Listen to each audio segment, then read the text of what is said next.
Good morning, students. Now we are going to see about the subject social science. Okay, what is history? Do you know history?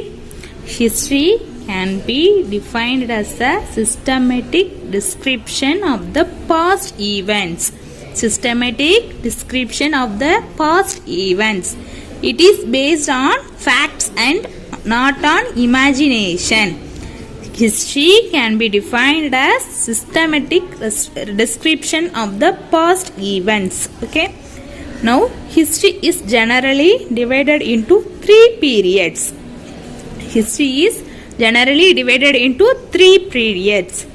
They are the ancient, the medieval, and the modern.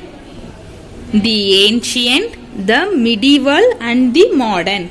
In class 6, we have studied about the ancient history, the period from prehistoric times to 7th century CE. Now, in class 7th, we are going to study about the history and civilization of medieval period in India. What is the meaning of medieval period? What is medieval period? In Europe, the period from 5th to 15th century CE, and in India, the period from 8th to 18th century CE is known as the medieval period. Now, in this lesson, we are going to see about the discuss of medieval India. The lesson 1, sources of medieval India. In this lesson, we are learn about sources of the study of medieval India. Temples, mosques, domes, palaces and forts, literary and inscriptional texts, accounts of Arab and Turkish travelers.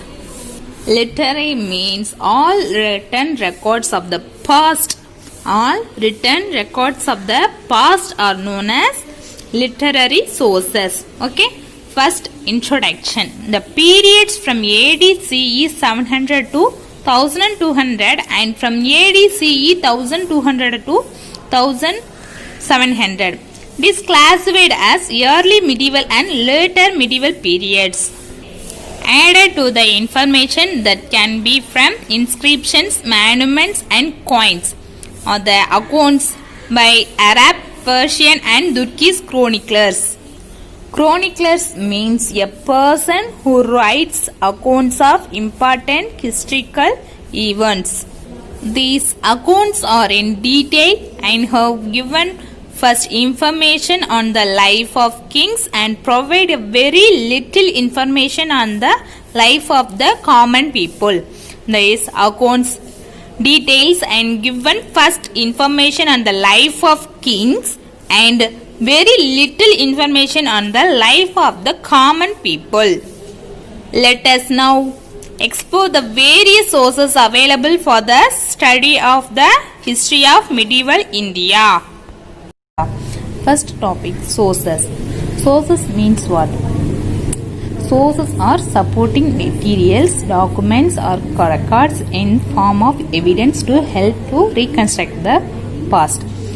To reconstruct the past with the help of supporting material, documents or records. Then classification of sources. They are classified into two types. Primary sources, secondary sources.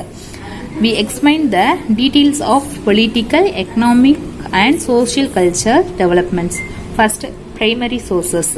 What is meant by primary sources? Now, what are the informations to be in primary sources? Inscriptions, monuments, coins and in the information available in them. Then next, secondary sources. What are in secondary sources? Which information in secondary sources? Literary works, chronicles, travelogues, biographics and autobiographics. Next, inscriptions. Inscriptions means memory, history for kings achievements, kings donations to be written in rock inscriptions. Inscriptions are writing on the solid surfaces such as rocks, stones, temple, walls, metals. rock stones, temples, walls and metals to be written in the king's achievements. Then king's royals decreases dedications and donations, monuments raised, and victories in wars. There are collection of informations to be detailed information to be written in the rock inscription. Then in rock inscriptions, then many kings to provide the lands for peoples. Then during Chola kingdom period, various types of lands gifted by the Chola kings from the inscriptions and copper plates. They are Velanvangai, land of non-Brahmin proprietors; Brahmadya, land gifted to Brahmins; Salabhoga, land for the maintenance of a school; Devasena, land gifted to temples; Pallichandam, land donated to Jaina institutions; Velavangai, to provide land for non-Brahmin properties; Brahmadya, to provide land gifted to Brahmins; Salabhoga, provide land for the maintenance of a school; Devasena, land gifted to temples; Pallichandam, land donated to Jaina institutions. During these lands are gifted to the Chola kings, provided the people for the and to put the written in rock inscriptions.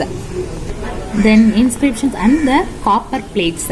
Then copper plates treated as legal in documents. Copper plates treated in legal documents have significant source value. In Islamic Persian practice, copper plates has a high cost, so we use the blam leaf and paper. Blam leaf and paper will be a low cost, so copper plates is less used because of high cost. Several copper plates issued during later Chola period. Later Chola period, we are using mostly copper plates from 10th century to 13th century. This century record gifts to individual priests or teachers who are Hindu, Buddhist or China. Both the giver and the receiver of gifts were rarely described. Both the giver and the receiver for record gifts, for donations, gifts, lands, etc. are both the giver and receiver are very elaborately described, but the content most stone inscriptions differ in their content. Most stone inscriptions differ in their content. In stone inscriptions, most of the donor is recorded. In stone inscriptions, most of the donor is recorded. The major focus is upon the giver. Not the donor. The major focus is upon the giver. For example, Tiruvalangadu plates of Rajendra Chola first and the ample plates of Sundara Chola are notable examples. The most notable examples is Tiruvalangadu plates of Rajendra Chola first and the ample plates of Sundara Chola are notable examples. Then next in which village administrations was conducted, Uttaramerur inscriptions in Kanjipuram district provide detailed way of information for village administration. Next topic is books, biographies and autobiographies. Minkaj as-Siraj, Patanese by Sultan Nasir Uday, wrote Dabik-i-Nizari. In the period from Ugamat Ugori to AD CE 1216 during 13th century. During 13th century, Hasan Nizami from Hassani wrote Taj-ul-Mazir towards Iltutmish. Ziaud wrote Muhammad Daluk wrote Tariq-i-Firozshahi. Ferista Tariq-i-Ferista during 16th century deals with history of the Mughal power in India during later medieval period and early medieval period. During 16th century, Babur's Babarnama and Abdul Fasil's Ain-i-Akbari and Akbarnama have provided detailed information about empires. In 17th century, Jahangir wrote Duhik-i-Jahangir, Dabahid-i-Akbari, authored by Nizamuddin Ahmad. Tariq-i-Baundi has wrote have Boundi's outstanding work in Boundi's history was published in 1595. Then next, the volume on Akbar's reign and the Akbar's administrations, particularly of his religious policy during Mughal power in India.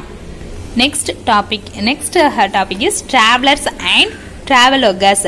Marco Polo and Venetian traveler visited the Pandyan kingdom in 17th century in Tamil Nadu.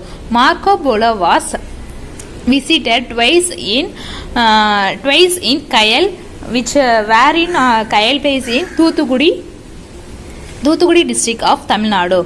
It was full of ships from Arabia and China. Marco Polo travelled to India with the China from ship. Marco Polo tells himself came a ship from China. Marco Polo thousands of horses imported into southern India from Arabia and Persia. During 11th century, Alberni was stayed 10 years in India. Alberni stayed in India for 10 years. As learned a man and a scholar travelled all over India to understand India and her people. He learned Sanskrit and philosophy of India. He learned overall people to travel to learn overall people in India. He wrote a book, Tawhik-i-Hind. Alberni discussed the condition of people's knowledge in overall India. During these 10 years, continually we learn about lot in India, and he wrote a book. The book named Tawhik-i-Hind. Then next, Ibn Battuta, during 14th century, an Arab man, Marco scholar, travelled from North America to Egypt and then to Central Asia to India. He travelled first North India, then next North India to travel to Egypt, and Egypt to travel to Central Asia and to India. His travels contains rich details of information and countries he visited. Who is visited? Marco scholar travelled North India to Egypt and then Central Asia and India. It contains rich details or informations about peoples and countries he will visited. According, Egypt was rich because the whole Indian trade with passed of most of exports to foreign countries. Ibn Battuta tells us caste in India.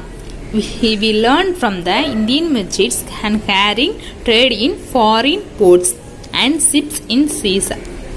Next, Sultan Muhammad bin Dalif transferred her capital from Delhi to Devagiri in south, conveying the Delhi city is total desert. In the south, Vijayanagar had many foreign visitors who left behind their detailed account of the state. An Italian named Nicola Conti came in 1420. Abdul Razak came from Herat, the court of Great Khan in Central Asia, in 1443. Domingo Pires, a Portuguese traveller, visited the city in 1522. All of them recorded their observation, which are very useful for us today to know the glory of the Vijayanagar Empire. Thank you.